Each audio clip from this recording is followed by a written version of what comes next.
ومن يضلله فلا هادي له ونشهد أن لا إله إلا الله وحده لا شريك له ونشهد أن سيدنا ومولانا محمدا عبده ورسوله أما بعد مہمان خصوصی مولانا حذیفہ صاحب وستانوی، امتحان لینے والے حضرات، اس مدرسے کے ذمہ دار علماء اور اس جلسے کے اندر قرب و جوال کے شریک ہونے والے مہمانان کرام، مدرسے الحمدللہ جو اس ملک میں جہاں ہمارا بچہ بازاروں میں، اسکولوں میں، کھیتوں پر مسلمان اور غیر مسلموں کے ساتھ رہن سہن رکھتا ہے، اس ملک کے اندر اسلام کی بقا، مسجدوں کی آبادی، مسلمان بن کر رہنے کے لیے مدرسے اس کی بنیادی کڑی ہیں۔ اس ملک میں اگر مدرسوں کی یہ صورت نہ ہوتی تو آپ لوگ سمجھتے ہیں کہ جس صورت کے اندر مسجدیں آباد ہیں، آبادیوں کے اندر بچے قرآن کے حافظ ہیں، بچے اور بچیاں قرآن پڑھ رہی ہیں، اسلام کا یہ نظام ملک کے اندر نہ رہتا۔ دنیا میں بہت ملک ہیں، ایشیا کے اندر، یورپ کے اندر، وہاں مسلمان 100 سال پہلے، 150 سال پہلے پہنچ گئے عرب ملکوں سے۔ قرآن جن کی مادری زبان تھی، عربی بولتے تھے، لیکن مدرسے نہیں بنائے ان لوگوں نے۔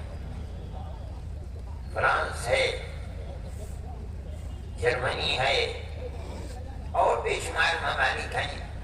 اس کا نتیجہ یہ ہوا کہ 100 سال یا 150 سال گزرتے ہیں، اب اس وقت گنگو ہے، تھانہ بھون ہے، نانوتا ہے، کہ جتنے مدرسے پرانے آپ کو نظر آ رہے ہیں، یہیں کے علماء اور اکابر کا چرچا ساری دنیا تک پہنچا ہے، اور سبب اس کا مدرسے ہیں۔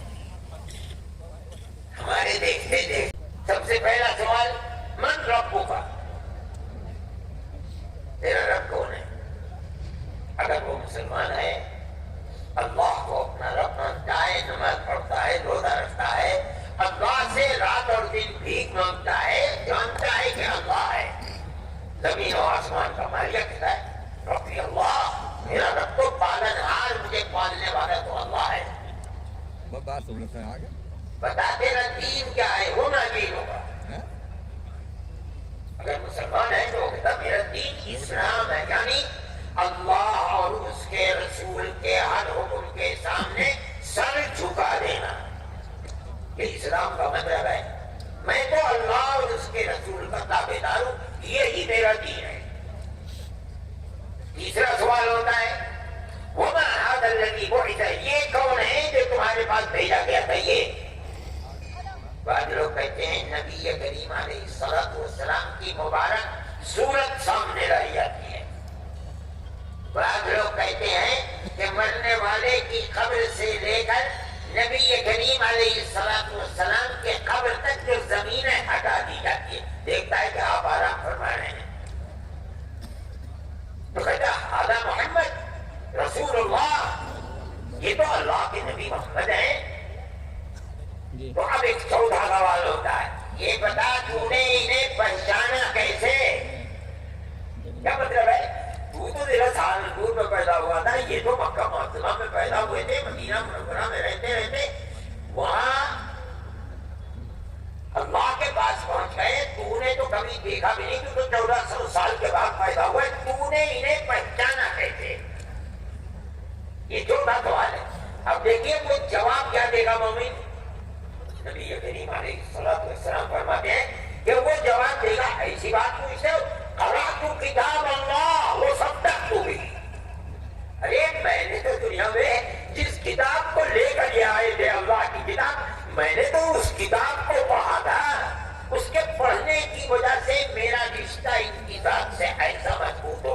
کہ میری آنکھوں نے کبھی نہیں دیکھا، لیکن میرا دل یہ کہتا ہے یہ وہی رسول ہے جن کی کتاب تو پڑھا کرتا تھا۔ میرا تو ایمان نہیں ان کی رسالت کے اوپر۔ یہ جواب دے دیا، اور مضبوط جواب فرشتوں کو مل گیا۔ تو اب حدیث میں آتا ہے، فرماتے ہیں کہ آواز آئی گی، یہ پتہ نہیں آواز کس کی ہے، لیکن جب وہ آواز آئی تو پتہ چلا کہ کہنے والا کون ہے۔ آواز آئے گی، صدق عبدی، میرے بندے نے بالکل سچا جواب دیا۔ اب پتہ چلا بندہ کس کا ہے، اللہ کا۔ اللہ فرمانے مت پوچھو، ہو گئی بات، ختم ہو گئی، میرے بندے نے مکمل جواب سچا اور صحیح دیا ہے۔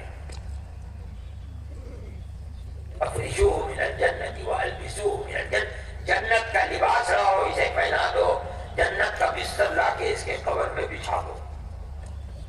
اس لیے قرآن پڑھتا تھا، اس پر ایمان لایا تھا، اس کے ایمان کا صدقہ یہ ہے، قرآن پڑھنے کا صدقہ یہ ہے کہ قبر کی منزل تو اس کی آسان ہو گئی، ختم، پوری آخرت ختم، قیامت کے دن اس کو کوئی پریشانی نہیں ہوگی۔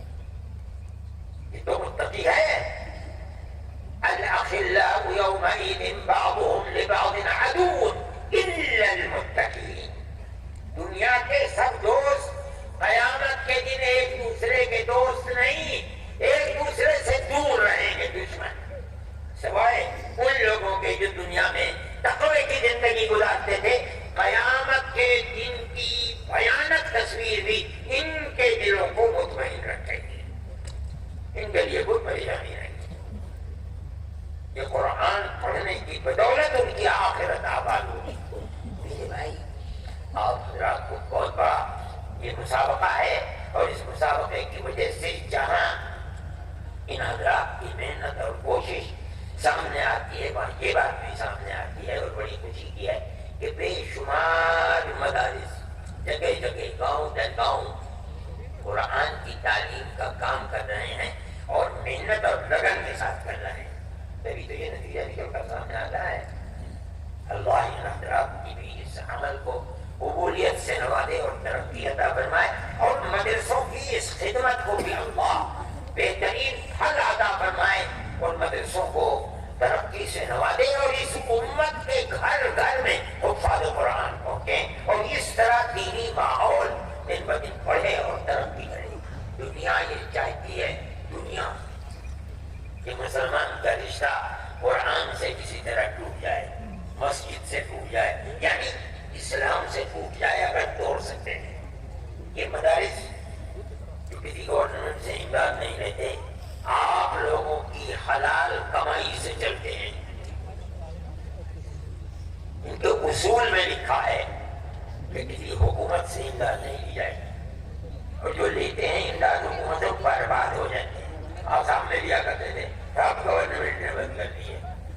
جمعیت علماء کی تو یہ تحریک ہے کہ ہم لوگوں سے کہتے ہیں کہ رکشہ چلانے والا اگر 2 آنے 2 پیسے دیتا ہے، اللہ کا شکر ادا کرو، شکریہ ادا کرو، لے لو۔ گورنمنٹ کی امداد سے چلا ہوئے مدرسے بند ہو جائیں، لیکن آپ ہی لوگ مدرسے کو چلاتے ہیں، آپ ہی لوگ جو اللہ آپ کو کھیتی باڑی میں کاروبار میں دیتا ہے، آپ مدرسے کو دیتے ہو، اور فائدہ اس کا یہ بھی آپ ہی کے گھروں میں پہنچ رہا ہے۔ یہ بچے آپ ہی کے تو بچے ہیں۔ میں کہتا ہوں کہ ہماری آپ سے 1 پیسے کی بھی چندے کی اپیل نہیں ہے۔ ہمارا چندہ یہ ہے کہ بھائی اپنے بچوں کو مدرسے دے دو، یہ ہمارا چندہ ہے۔ آپ جتنا بھیجیں گے ہم یہ سمجھتے ہیں کہ ہمارا مدرسہ کامیاب ہے۔ دوسری بات یہ ہے کہ اس کا فائدہ آپ ہی کو پہنچے گا، آج نہیں تو کل، کل نہیں تو پرسوں، پرسوں آپ ہی کے گھر آباد ہوں گے، مدرسے ترقی کریں گے۔ کس چیز کے لیے؟ قرآن پڑھانے کے لیے۔ پھر یہ صحیح ہے کہ بھائی قرآن پڑھنے سے آدمی کو دنیا نہیں ملتی، تنخواہ ملنا، کاروبار کرنا، حساب جاننا، جغرافیہ جاننا، یہ تمام کے تمام علوم و فنون پہلے مدرسوں میں پڑھائے جاتے تھے۔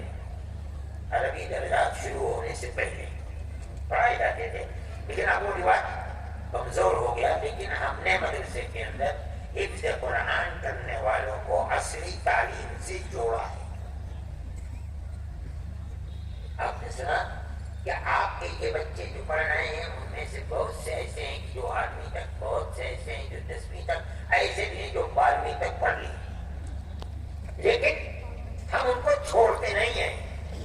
ہم یہ چاہتے ہیں کہ اگر وہ بچے میں صلاحیت ہے تو اس کو 12ویں کرا کے عربی کے اندر ڈالیں، دارالعلوم بھیجیں، مدارسالعلوم بھیجیں، اور کسی مدرسے، تاکہ جس طرح اس نے یہاں محنت کی ہے وہ علوم عصریہ جو دنیا کے علوم ہیں ان میں بھی محنت کرے۔ فارغ ہونے کے بعد اللہ نے کیا فرمایا قرآن میں، اللہ کے نبی نے کیا ہدایت دی حدیث میں، جاننے کے بعد اب اگر وہ ڈاکٹر بننا چاہتا ہے ڈاکٹر بن جائے، انجینئر بننا چاہتا ہے انجینئر، اور مفتی بننا چاہتا ہے مفتی بن جائے، جو چیز چاہے کرے، مگر اتنا سیکھ لے، اتنا پڑھ لے کہ کل موت کے وقت یہ جانے کہ وہ کون ہے، اور زبان اور دل سے لا الہ الا اللہ محمد رسول اللہ کہہ کے مرے۔ مدرسوں کا یہی مقصد ہے اور کچھ نہیں۔ میرے بھائی، میں تو آپ کا بہت شکر گزار ہوں کہ آپ اپنے بچوں کو بھیجتے ہیں، مگر جتنے بچوں کو مدرسوں میں بھیجتے ہو اس سے زائد نہیں۔ کوئی چیز نہیں ہے کہ آپ دنیا کے علوم نہ پڑھیں، ہم اس کے مخالف نہیں ہیں، آپ پڑھائیے، پہلے اس کو پڑھائیے۔ یہ تمام جو مسابقات کی کوشش ہے وہ یہی ہے کہ بچے یہ پڑھیں، پڑھنے کے بعد کیا پڑھتے ہیں کالج کے اندر جو چاہے پڑھیں، ہم اس کے مخالف نہیں۔ اپنی دنیا اور آخرت کو آباد کر لو، اپنی روح کا تعلق اللہ کی کتاب اور رسول اللہ کے فرمان حدیث سے کر لو، اس کے بعد دنیا کو لی ہوئی ہے۔ ہم بھی آپ کے مددگار ہیں، ہم آپ کے بچوں کو 12ویں تک 10ویں تک پڑھائیں، یہاں بھی اور گنگوں میں بھی، آپ جہاں چاہیں وہاں بچے پڑھوائیں، بہت خوشی کی بات ہے۔ آپ نے دیکھا کہ آپ کے بچے دارالعلوم میں وہ نمبر آئے، ہم نے جو یہاں اساتذہ رکھے ہیں وہ بھی ایسے ہیں جو دارالعلوم کے اندر بڑے امتیازی نمبرات سے پاس ہوئے تھے، دارالعلوم میں ٹریننگ دی انہیں پڑھانے کی، وہ یہاں آ کے پڑھا رہے ہیں۔ یہ تو آپ کے بچے دارالعلوم میں پوزیشن لے کر کے کامیاب ہو رہے، وہ در حقیقت انہی لوگوں کی تعلیم کا نتیجہ ہے۔ جس طرح پڑھانا چاہیے محنت کر کے عربی کو اس طرح پڑھاتے ہیں، ان بچوں کے مزاج کے اندر تعلیم گھر کر جاتی ہے، پھر وہ دارالعلوم میں جاتے ہیں تو اعلیٰ نمبرات سے پاس ہوتے ہیں، نکل کر کے میدان میں آئیں گے، جس مدرسے میں بیٹھیں گے اسے 4 چاند لگائیں گے۔ یہی تو سلسلہ ہے کامیابی کا۔ میرے بھائی، میں بہت ممنون ہوں آپ سب کا بھی، اور سب سے پہلے مولانا حذیفہ صاحب کا، ان کے ساتھیوں کا، جنہوں نے یہاں رہ کر اردوجوار کے مدارس کے اندر قرآن کو اس طرح پڑھنے کا جس طرح اللہ کے نبی حضرت محمد صلی اللہ علیہ وسلم پڑھتے تھے۔ یہ جو کہتے ہیں کہ تجوید کے ساتھ پڑھو، تجوید مقصد کیا ہے؟ بڑے بڑے تجوید کے امام کہتے ہیں کہ تجوید کیا چیز ہے؟ ہم قرآن کو تجوید کے نام سے اس طرح پڑھاتے ہیں جس طرح 1400 سال پہلے رسول اللہ صلی اللہ علیہ وسلم پڑھتے تھے۔ یہ تجوید کی روح ہے، ورنہ تجوید کیا ہے؟ مولانا نے جو سلسلہ قائم کیا ہے کہ قرآن صحیح طریقے پر پڑھو، کیا مطلب؟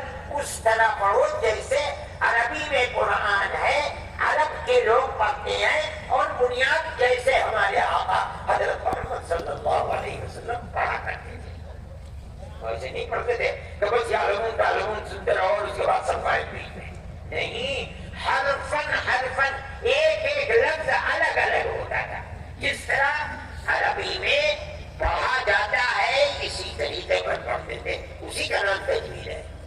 تو بڑی عجیب و غریب چیز ہے کہ آپ مختلف مدارس کے بچوں کو جمع کرتے ہیں، تلقین کرتے ہیں، صحیح پڑھاؤ قرآن، کیا مطلب؟ اس طرح پڑھاؤ جیسے وہ ذات والا صفات جس پر اللہ نے قرآن کو اتارا تھا، وہ جس طرح ترتیب کے ساتھ قرآن، تم اسی طرح قرآن پڑھاؤ۔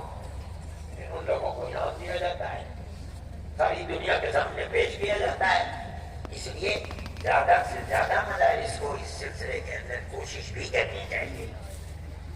اللہ تعالی تمام مدارس کو ترقی عطا فرمائے. ہمارے ان مدرسوں کو بھی ترقیات سے نوازے اور دین کی خدمت اور قرآن شریف کی خدمت کرنے کی صحیح توفیق عطا فرمائے. ایسے علماء کو یہ مدارس پیدا کریں جیسے جیسے قیامت قریب آئے گی ویسے ویسے دین کمزور ہوتا جائے گا. اللہ ایسے افراد کو پیدا کرے جو کمزور ہوتے ہوئے دین کو اوپر بڑھائیں, انہیں ترقی دلائیں. اور اس طرح ہمارا یہ فرض ہے, قیامت تو نہیں ہے لیکن ہمارا یہ فرض ہے کہ ہم اس قیامت سے پہلے بجائے اس کے کہ دین کمزور ہو, ہمارے اوپر فرض یہ ہے کہ ہم اس دین کو طاقتور بنائیں. اللہ جو چاہے گا وہ تو ہوگا. ہم اس کے مکلف ہیں اللہ کی طرف سے کہ ہم جو قیامت کے وقت میں حالات آئیں گے. آپ نے سنا ابواب فتن اور فتنے کا زمانہ, یہ نہیں فتنہ کہا جاتا ہے وہ نشانیاں جو قیامت جیسے جیسے قریب آتی ہے, وہ نشانیاں قیامت کی جو ظاہر ہوتی ہیں انہی کو حدیث میں ابواب فتن انہی نشانیوں کو بیان کیا جاتا ہے. صحیح ہے, قیامت آئے گی. ہمارا فرض یہ ہے کہ ہم ان اسباب قیامت کا مقابلہ کریں. اللہ جو چاہتا ہے وہ کرتا ہے. ہمارا فرض کیا ہے کہ ہم حالات کو خراب نہ ہونے دیں. ہم کتنا کامیاب ہوتے ناکام نہیں ہوتے. قیامت کے آنے کی سب سے پہلی نشانی خود ہمارے آقا حضرت محمد صلی اللہ علیہ وسلم کا تشریف لانا ہے. ان سے لوگوں نے کہا کہ اگر سچے نبی ہو تو چاند کے 2 ٹکڑے کر دو. چاند کے 2 ٹکڑے ہو گئے, ایک ادھر ایک ادھر. قرآن کیا کہتا ہے, اقتربت الساعۃ وانشق القمر. لو بھائی قیامت آ گئی, قریب ہو گئی, چاند کے 2 ٹکڑے ہو گئے. مگر یہ نہیں ہے کہ اللہ کا نبی ہاتھ پہ ہاتھ رکھ کے بیٹھ گیا ہو بس قیامت آ رہے گا ہو جائے گا کوئی آ گئی نہیں. اس ماحول اور ان نشانیوں کو بے اثر کرنے کے لیے نبی کریم علیہ السلام نے جو ماحول پیدا کیا ہے, صحابہ کرام رضوان اللہ علیہم اجمعین کی ایسی جماعت جو جماعت قیامت تک اب کوئی جماعت ایسی پاکیزہ نہیں بنے گی دنیا کے اندر. اور کر لیا آج تک دین موجود ہے, 1400 سال ہو گئے. قرآن موجود ہے, 1400 سال ہو گئے. حدیث موجود ہے, 1400 سال ہو گئے. مسجدیں آباد ہیں, 1400. کیا چیز ہے؟ ہم اس کے مکلف ہیں, ہم قدم آگے بڑھائیں. وہ فتنے یعنی وہ نشانیاں جو قیامت کی آ رہی, ہم جو کر سکتے ہیں اپنے معاشرے کو ان سے پاک رکھنے کے لیے, اپنی زندگی کو ان سے پاک رکھنے کے لیے جو کر سکتے ہیں ہم وہ کرتے ہیں. ہم سے قیامت میں اسی کا سوال ہوگا. یہ مدرسے اسی کی بنیاد ہے. کوئی دنیا کا فائدہ ان مدرسوں سے نہیں ہے. یہی ہے فائدہ. قرآن پڑھو, اپنے معاشرے میں قرآن کو زندہ رکھو, اپنی اولاد کو قرآن پڑھاؤ, پھر قرآن پر عمل کرنے کے لیے ان کو تلقین کرو, قرآن کی تلاوت کرنے کی تلقین کرو. یہی چیز ہے, یہی مدرسوں کا مقصد ہے. اللہ تعالیٰ آپ حضرات کے جمع ہونے کو قبول فرمائے. اور میں پھر آپ سے کہتا ہوں کہ زیادہ سے زیادہ اپنے بچوں کو مدرسوں میں داخل کرو اور یہ دیکھو کہ کہاں کہاں کی تعلیم اچھی ہے. اس سے پتہ چل جائے گا جا کے بچے آ رہے ہیں, کامیاب ہو رہے ہیں. جو آپ کے قریب مدرسہ ہو اس کے اندر اپنے بچے کو بھیجیے, آپ کے ٹیچر یہاں بھیج دیجیے, مگر دین پڑھائیے, قرآن پڑھائیے. اس سے غفلت مت برتیے. اللہ آپ حضرات کی اور سب کی دنیا کو بھی آباد فرمائے گا اور انشاءاللہ دین کو بھی آباد فرمائے گا. میں مولانا حذیفہ صاحب اور ان کے ساتھیوں کو بھی شکر گزار ہوں, آپ حضرات کا بھی شکر گزار ہوں کہ آپ ارباب مدرسے کی دعوت میں یہاں آئے. جو اساتذہ کرام طلبہ کو پڑھاتے ہیں میں ان کا بھی شکر گزار ہوں. دعا کرتا ہوں کہ اللہ تعالیٰ سب کو خیرات و برکات سے نوازے, شرور و فتن سے محفوظ فرمائے اور زیادہ سے زیادہ دین کی خدمت کی سب کو توفیق عطا فرمائے. وآخر دعوانا ان الحمد للہ رب العالمین وصلی اللہ تعالی علی سیدنا محمد